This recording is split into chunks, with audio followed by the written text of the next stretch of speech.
So this is week 2, and a lot happened last week. Have you seen the text animations? Well, I really like those. I really enjoy doing them. Sufi Help will tell you how they're done if you want to check over there sometime. But, wow, I really love those. It's where I tried to embed my experience within the context of the words, and they had unique meanings to me. Yeah, almost everyone had unique meanings to me. So I hope you got something out of them too. Well, a carryover from the first week that I really want to emphasize for myself is David Less gives us and gives me the freedom to change little things, to add little things, that which helps my creative process move along. He said this sometimes in some of his seminars. Allow the teaching, the discourse to roll over you, and that which kind of sticks to you. That's, you keep it. That's yours. And that which isn't, just, you can let it, like water. It goes by. But and that same freedom exists here too. Now, sometimes this freedom expresses itself in just us being a little more relaxed in how we judge something or how we interpret something so strictly. I was thinking of the second day in which I was imagining these 3 most beautiful moments in my life, these 3 most beautiful memories of my life.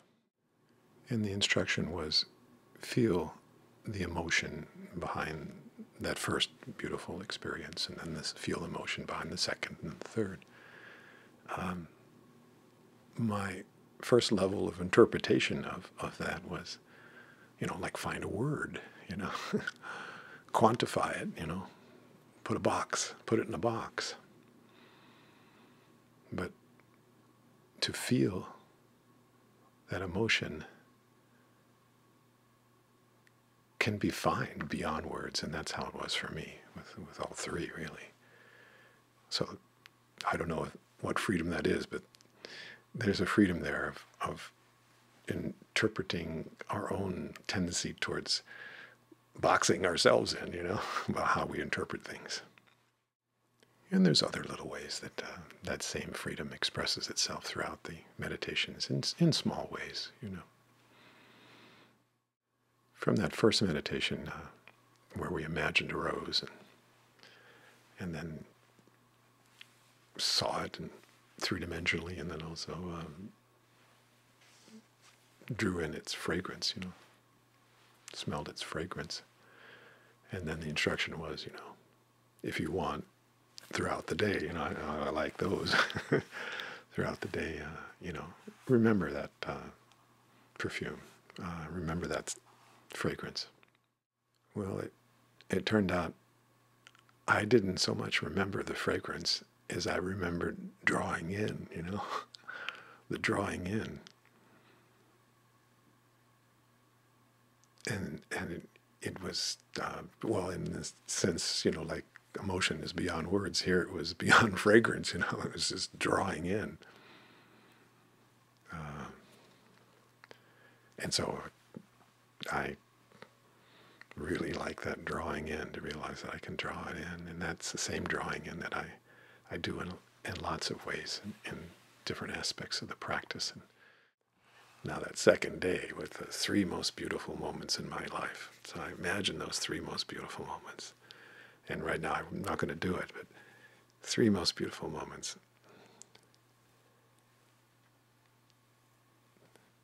And then the wonderful thing was they're present in me still.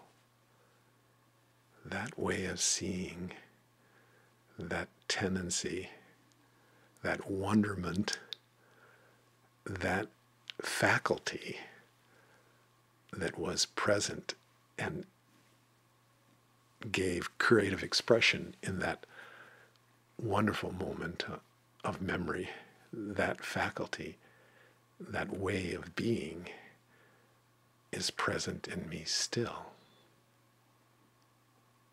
That's wonderful. That is wonderful to realize that somehow there's a continuity to your life, you know? I mean, like somehow what you felt when you were, well, a child, and me along the seashore, you know, when I'm 10 years old, and me now 64, you know, along the seashore. Somehow there's a continuity of seeing in there. I love that, you know. Well, I don't need to go through all of them like some kind of litany, but I did enjoy those expressions that I felt in myself through these meditations. And some of that's reflected in the text animations. One more, though. You know, imagine those 5 people that you fell in love with, that you loved, that you somehow just really fell for, you know, somehow.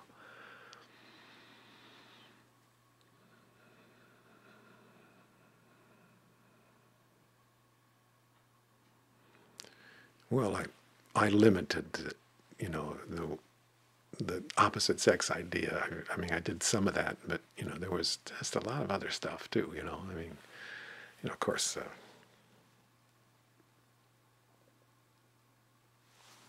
you know, Purified is in there, you know.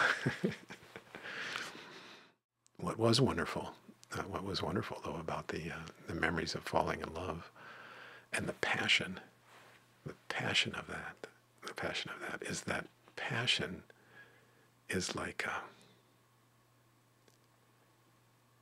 I don't know if it's a key, you know, to the secret garden, you know, and you turn it and opens up the secret garden, you know. That passion is an igniter, you know. Well, I would be remiss in not mentioning one of the most significant practices that has been born out of these first 2 weeks for me, and its origin is right here with my stethoscope.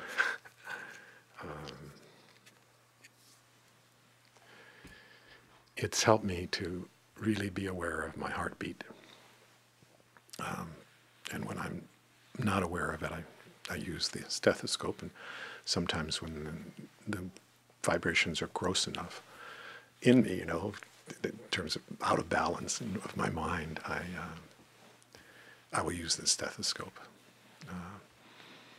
I can even occasionally use it in public, you know.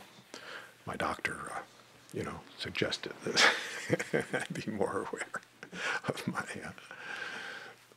heartbeat, you know. Well, I haven't had to actually say that yet, but so by getting to know my heartbeat, and many times I use the stethoscope, and sometimes not, but I'm trying to know my heartbeat. I mean, it's not a concept, you know, it's not the mind going 1, 2, 3, 4, you know, kind of like an overlay over reality, you know, a conceptual, you know, overlay of counting, you know. And it's actually my heartbeat, and so my mind has to follow my heartbeat. Actually has to follow it. It's got no choice, you know. It's like the dog you're training, you know. It's got to follow my heartbeat. And I do 2 basic breaths. They've gradually evolved. 8 heartbeats on the exhale, then 6 heartbeats on the inhale, and then 2 heartbeats holding the breath, and then back again to 8 heartbeats on the exhale. So it's 8-6-2, you know. I found today when I did a lot of biking and just a few times I was also moving kind of fast, and also I'm doing this practice a lot more. Well, occasionally I have to do 6-4-2, and that's because I actually need more breath. I just need more breath, so I've got to get breath in there faster, you know. It's basically a need for oxygen, you know. So I've been doing that practice a lot, and what's surprising is it balances the mind's rhythm out. It really does. So invaluable practice for me. It has helped a lot. And when I need to, I cue in with a stethoscope. So.